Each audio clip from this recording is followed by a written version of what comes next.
Hello, everybody. Welcome to another episode of the Lost Coast podcast. Today, I got a really special guest for you. It's Tara Nicolle, and she's a soul coach, and she's also a brand new author. And I'm not going to steal her thunder, so I'm going to let her take it away. Tara, welcome to the show. Thank you so much, Corey. Hearing those words out of your mouth just thrills me because I really did work hard to earn that badge of author. And I'm just so excited to be here in that with that crown on. So thank you very much for inviting me to share um, Yeah, my not a book problem. and my story. Yeah. Yeah, so let's do that. Let's get into, okay, you're a soul coach, you're an author, but let's start a little bit on let's talk a little bit shortly here about the soul coach piece. What you Okay. do to help each other or others, I should say. Beautiful.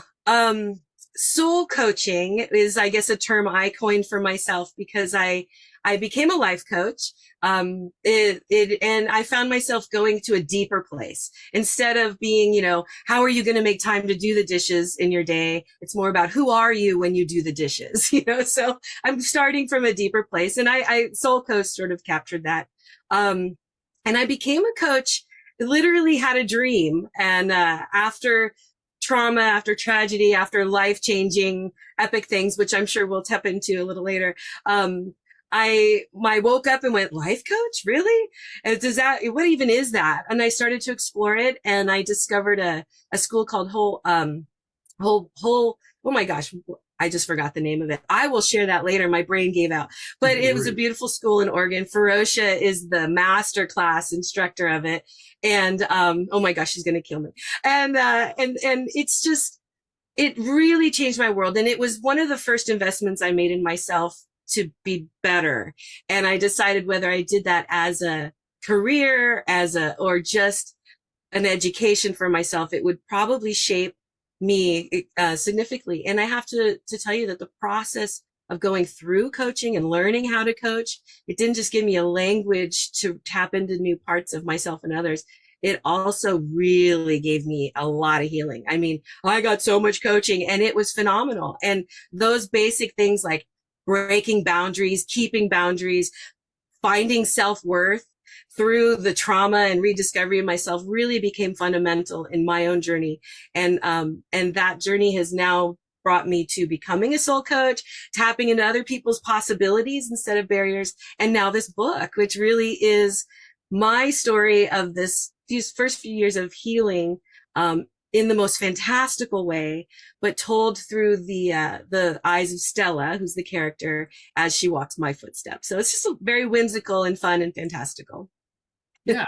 So you actually, in order to become the soul coach, you went and got coached first, and decided this was something extraordinary that you just kind of fell in love with and loved, and then from there you just developed a system of your own to go out and help people with the same training you just got, correct? Yeah, absolutely. It was something that, kind of like I talk about in the book. One of the first things I did was just listen to my body as it said yes or no. I really lost everything I thought I had. And I didn't know what was next. I knew nothing could go back. So yes or no to any given offer. And people were throwing all kinds of stuff at me through grief, oh, do this, try this, go back, get your other job. But I either went, oh my God, no, or oh, yes, that sounds good. And I genuinely followed the yeses. And so when I woke up with this life coach thing and I started researching it, I found this school, Coach Training World, which with Ferocia, Coach Training World out of Oregon. And I did it remotely.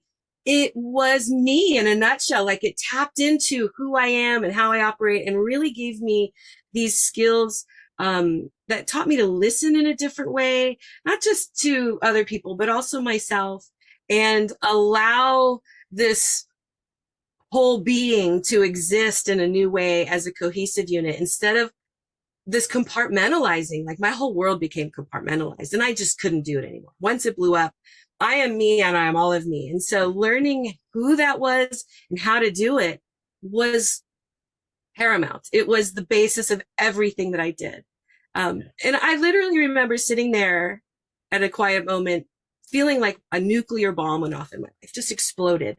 And so I was standing in a pile of rubble and picking up each brick of me and going, ooh, this one's pretty. I'm going to put it here back in my foundation. And ooh, I like this. Ooh, I didn't like that one. Why didn't I like that one? Oh, because when I was 8, my mom made me do this. And you know what?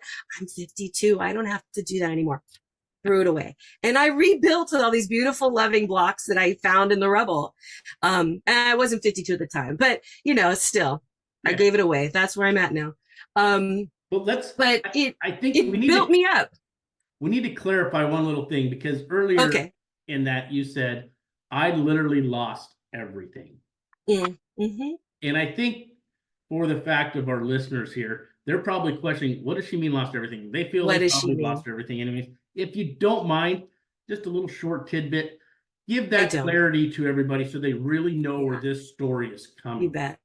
You bet. Absolutely. And I don't mind. It's something that I've learned to own and honor as my life experience and be able to share without that emotional pain that comes with grief. And the long and short of it is in 2017, there was a suicidal death of my husband of 15 years. And I look at that day as a singular day in life. The day before that was the end of that life. The day after that was the beginning of this life. But that day in and of itself stands alone. And I can't say it was unexpected, because, you don't get to that point easily. There was a lot of dysfunction, addiction, a lot of problems in a 15-year relationship. But he made that choice for himself. And that moment that I found him, or in the few moments leading up to it, were life altering. And it ripped me bare into this connection with sort of this universal energy. Like I had an experience with a hawk and a rabbit a moment before I found him. A hawk killed a rabbit right in front of me. Like it was almost the soul being taken, these old stories and natives and really old things about the spirit leaving. It was as if I saw that. And then, every moment after, even how I found him, all of these things, it really left me with this tiny bit of self. That was it. I lost my past with him. I lost the future dreams that we shared. I lost my career as a chef in the restaurant that I owned, because I literally lost my taste buds in grief. Like crazy physical trauma happened. Our bodies are amazing. And so all I was left was this sense of knowing that I had to protect myself because I lived, and I had to protect my home because it's my home, and I needed my home. It's my sanctuary. And despite what he left with the grace of not taking my home from me in his choices, which I'm so grateful for, because he any number of things could have happened, but he didn't take my home with his choice. And my dogs, my sweet little doggies. And so the three of us, me, my home, and those dogs had to survive. And it was very quiet couple of years that we did that. And through that, I've built me. And through that, I started those first few steps in my book. And they're about sort of finding that quiet voice of yourself and figuring out how to get rid of this muck that we get stuck in, and allow these things, what I've learned to call the suspended belief. Like, okay, this happened. Like, really, I've got a dragon visiting me. Really? Come on. But the truth is, I know it happened in my moments that it happened. And afterwards, I felt so much better for it happening, that it didn't really matter if other people did or didn't believe that it happened. Right. So once I could embrace that and own that as my true experience, and like I said, call it sort of the suspended belief. We'll just let it be as it is. And I know that my betterment for it is just, if I'm better, the people around me are better. And that's sort of what I want to give to others is, if we're better, it radiates out of it, and the people around us become better, and then the people around them become better. And oh my gosh, doesn't the world need that? And that's kind of the crux of where I'm at and what I'd like to share with my book and with our conversation. Yeah, no, this is great. So traumatic change in your life. I mean, I couldn't think of anything much more traumatic. I mean, we could probably think of things, but I mean, that's going to be in the top 3, guaranteed. Huge. I mean, and then now you go in, you start this soul coaching thing, basically starting so you can save yourself, save everything else, So you're saving your soul. You become the coach. Now you're helping others also develop and save themselves wherever they may be, whatever traumatic thing they went through. And then you came to this realization, like, I need to put this in writing and tell a story. Now, this book is not Tara's story so much. It's Tara's story, but told through the eyes of another character, correct? Of Stella. Mm-hmm. Stella is our main character. She, I have her picture on my watch here. Her little emoticon face that I see when I imagine her, and she's, are you writing today? Hi, you know. Yeah, Stella is the character, and Stella happens to be the name of a great great aunt that I just loved. She was always a little extra sparkly and magical. And so that became her name just sort of naturally. But it really is my stories, true to form, right out of my journals. And there's artwork in there that I drew after some of these sort of, I would call them esoteric experiences. I did a lot of energy healing and crystal healing and guided things like that because I kept saying yes to what feel good. And that's where it brought me. I never sat down and said, I'm going to call it clairvoyant. It was, I met a woman and then something told me this and something said this. And those yeses brought me to this experience that altered me over and over again. And so I started writing, I'll be honest, we had a gathering shortly after he passed, right away, a gathering of people, and a very dear friend who owns a bookshop, Uppercase Books in Snohomish. She came to me and grabbed my hand and looked me square in the eye, very quietly said, whatever you do, write it all down. Just write it down. It doesn't matter what, write it down. And me in my lost state, I just went, okay. And I just used my app in my phone and I would just write it down. This is what I felt today. This is what I thought today. This is what happened today. And those became the book. Those literally became the book. And what I did, and the way I wrote the book was so natural. I don't want to blabble. I don't know if you want to, no. But it just came so naturally. And literally I was drawn to do it. I was guided to do this, and I kind of had to do it. It had to come out of me. Well, what I'm surprised about is you didn't give me full disclosure. You said you're an author, but I didn't realize you're also an artist. You're putting I guess I am officially in the book. I mean, we keep adding to the story as I get to know you, Tara. This is amazing. Thank you. And that's what I want people to hear is that, you know, believe in your possibilities and you do you. Nobody's going to do you better than you, right? And so I learned through my process of just, and the thing is, I keep saying my process. For me, it was just my instinct of what I needed to do. That's all it was. I just listened to myself more than others, and which was big for me because growing up, I would have ideas, I'd share them with others, get feedback, and then decide if it was okay. And I got to a point where I couldn't do that anymore. I needed to know for sure what I felt, what I needed, what was right for me, and then confidently express it to others. Feedback's great. I love feedback and I'm always fluid, but I needed to start somewhere where I knew where I was. And then my expression of it and my sharing of my ideas sort of became a commitment to myself that if I'm putting it out there, then I'm putting it out there. I believe in the law of attraction. So I'm going to put it out there with the way I say it. I'm going to carefully choose my words. And if I say something I don't like, I will stop mid-sentence and go, you know what? That's not the way I want to say that. I don't mean to say I can't. I mean to say I haven't yet.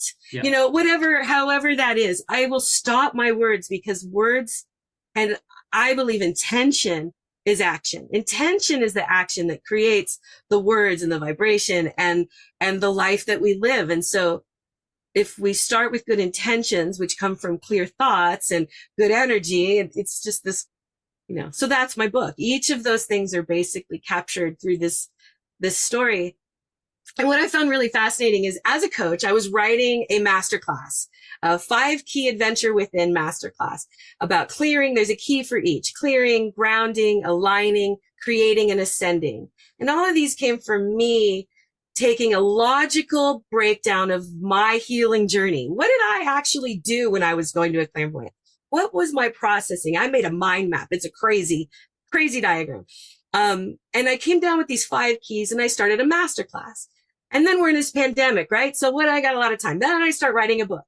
And then I'm also creating these dice, these these cubes, I call them, with a Q, QUEBS. And I'm just creating, what can I do with a Sharpie and some wood blocks? Little did I know that all three of those things were aligned and the same. And so it took quite some time for me to understand that these three things were not independent, but the 5 keys became the 5 sections of the book. So there's the first section is about clearing, the second section about grounding, the third one about aligning. And then the stories within each are literal stories of mine, some embellished, some not, some verbatim with the pictures to show it, the art that I drew. And I would use those notes and I'd be like, I'm writing about clearing, and I'd search for clearing, and all these stories where I talked about my own clearing would come up. And I started to use those to create the what I wanted to express in that section, right? And so they're really kind of, I mean, completely unique and to me, but also very real in the real world. And at the end, I do share who the real people are and the real healers are. And so if you resonated with that, then, Madame Oracle, for example, is Maria. She's a real woman who exists and does this for a living. And so I wanted to share that so that people can reach out to the things that resonate so that they can do it. Because as you said, it's my story, but it's not my voice. And it's written sort of for the reader to, short of saying it better, insert trauma here, like insert self here. So you can walk along this path with me in your own story and hopefully tap into these awarenesses and these ways that I share how I connected so that you can start to maybe tune into the waves and resonance and harmony and sounds in your world that are telling you something. They are absolutely telling you something. Corey, what is telling you something in this world? I know it's speaking to you too.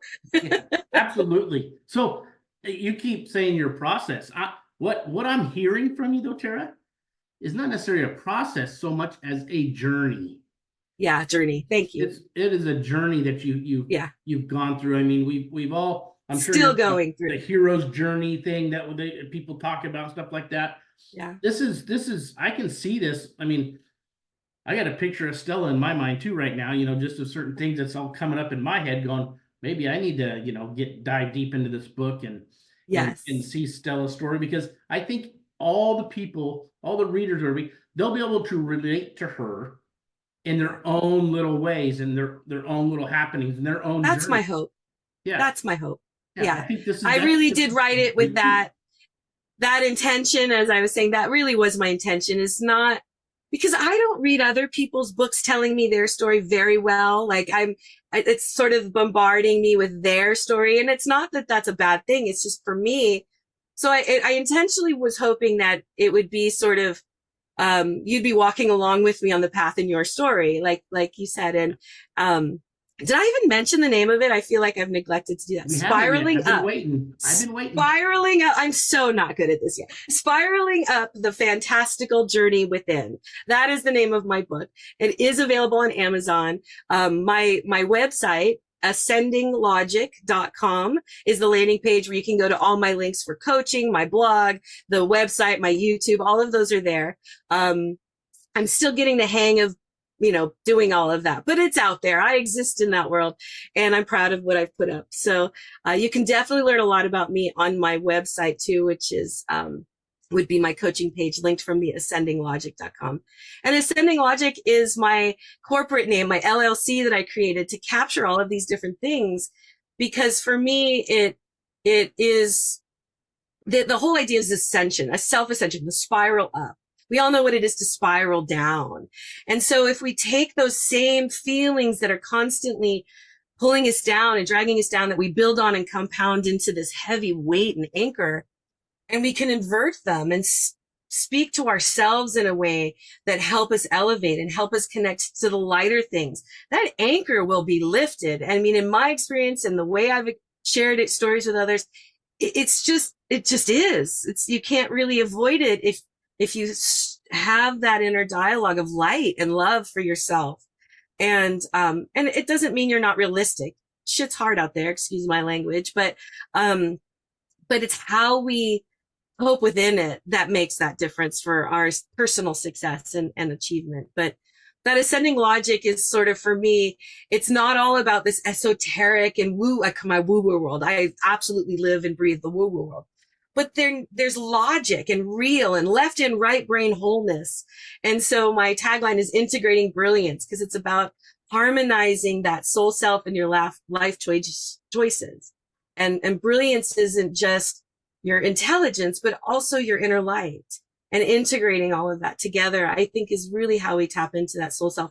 And for your entrepreneurial listeners, that's how you really identify with what you want in your careers and your businesses and the things that you invest your time and money into, but also who you are as you do it. What are your core values, and how do you stick to those when you're standing there in your own creation? Because when I owned a cafe, I did it in my vision, my way. But I'll tell you, the forces out there were like, well, if you really want to do more and you really want to succeed, you need to do it this way. You need to do it that way. You should. And it was like, no, I had to fight for that position, and it was worth it. So I encourage your listeners to do the same.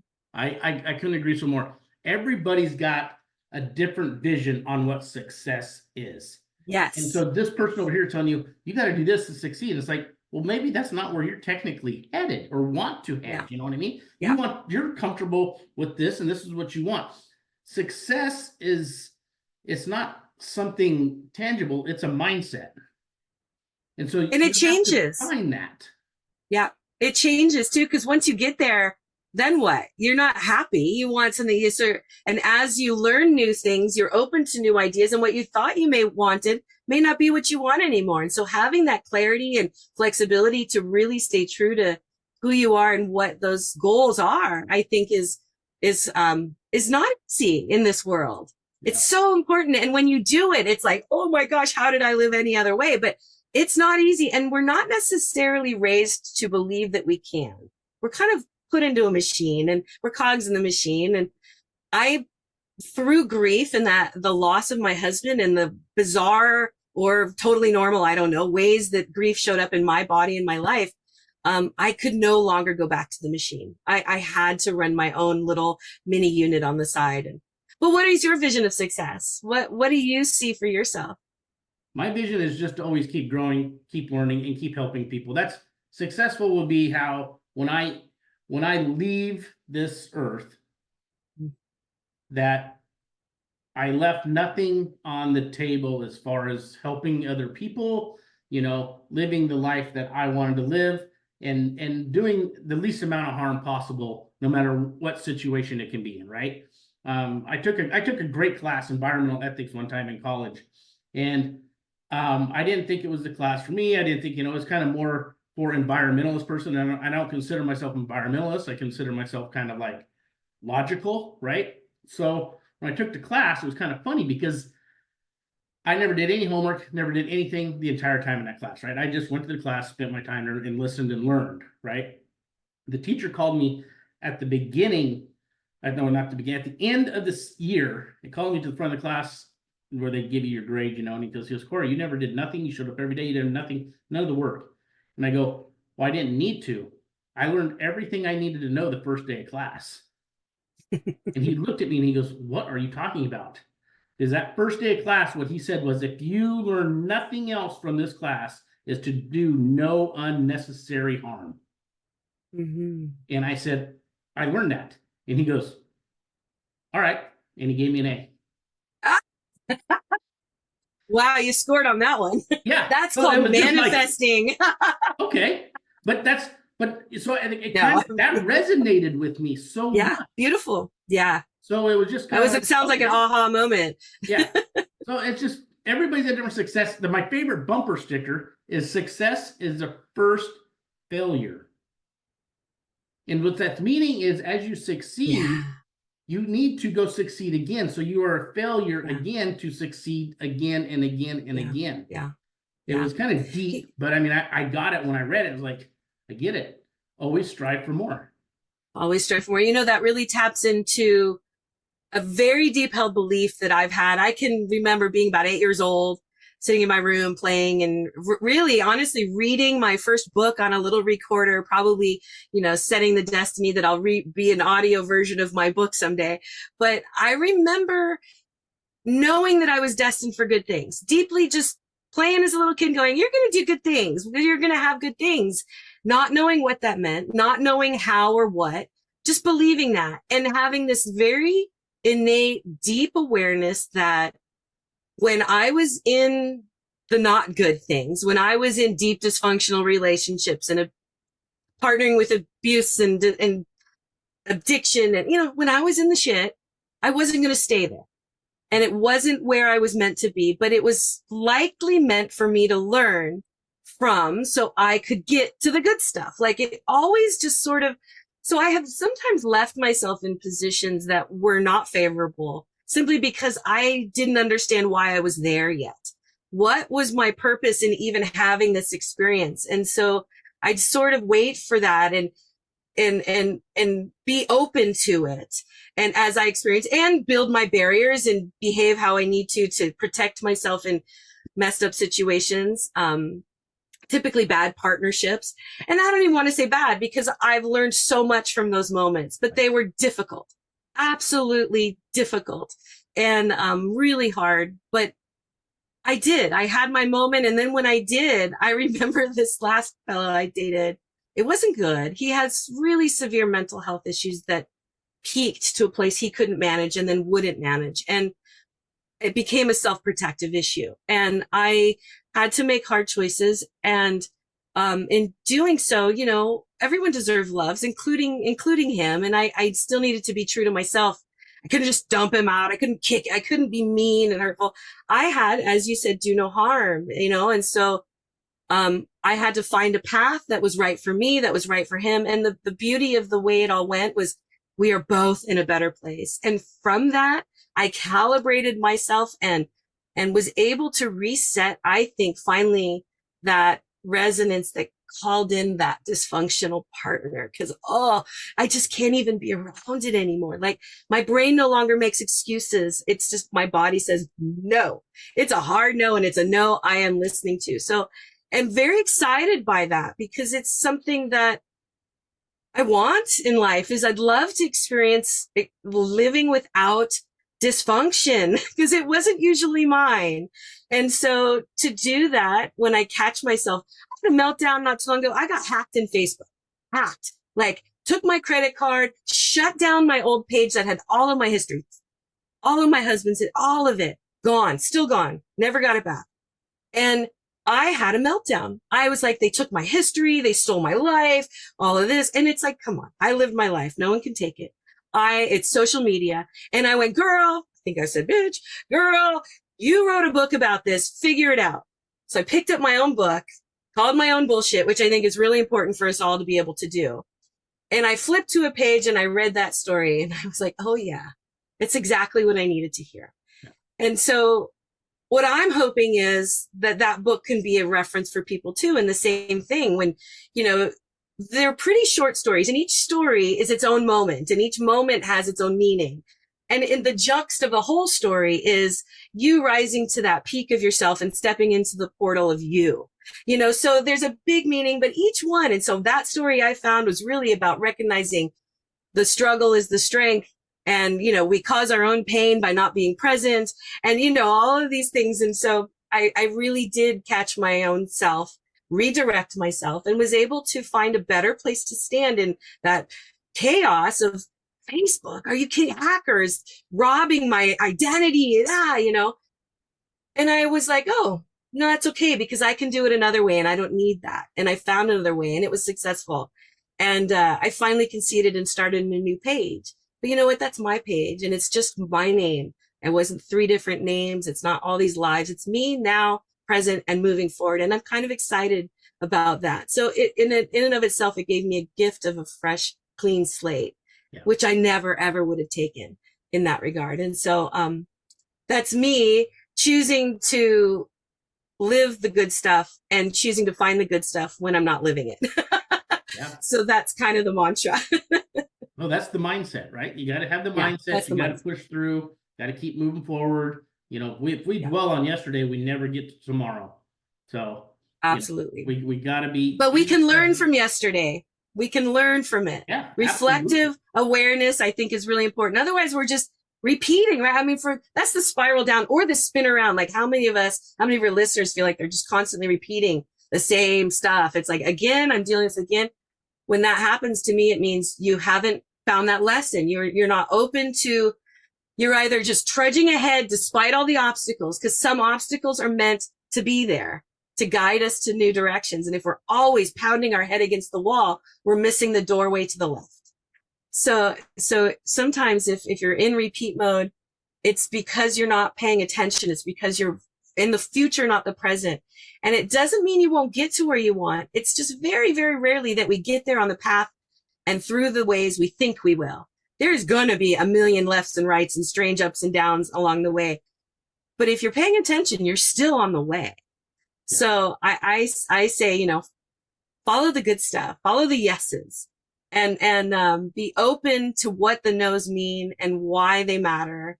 And if the no's matter, take the no's. Not everything isn't a yes, right? Like follow what feels right, I guess is the better way to say that. So Yep. Do you. For each of us. Do you. Because no one will do it better. Yeah. Oh, Tara, that's great. Again, before we bring this to a close though, yes. let's the website and the contact information for you. Let's run through that one more time so the listeners, if they didn't get it down the first time, they can get it now. My website and my landing page for all the others is ascendinglogic.com, ASCENDINGLOGIC, ascendinglogic.com.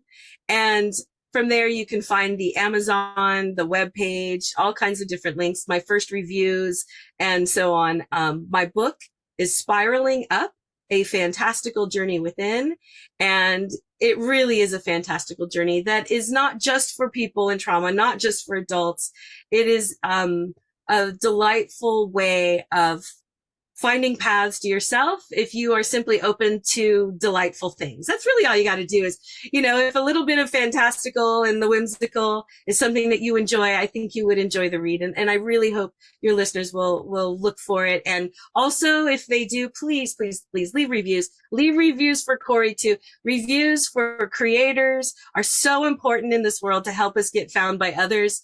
And if you're enjoying it, then we hope that others enjoy it. And so please, anyone, for authors, podcasters, everybody, I encourage them to leave reviews and help everybody find us. All right. So there we go. I thank you so much for joining us today. But we are going to bring this to a close. And I'm sure our listeners are going to go and look that book up, Spiraling Up, and this has been good. I think everybody's got a little bit of information out of this. I think we left enough on the table where they're going to want to go out and reach out and find out some more information, because your story is in that book and told in a third person. So it's just a great way for everybody to be able to relate and find a different way in that book and get something out of it. Thank you so much, Corey. And thank you for welcoming me to your table and giving us both the opportunity to meet our dreams of success. I really appreciate it. Yeah. Well, on that note, Tara, we are going to bring this to a close. So we want to thank our listeners today for joining us. And this is the Lost Coast Podcast. And we are signing off. And we thank you all for listening. Goodbye. Bye-bye. Thank you.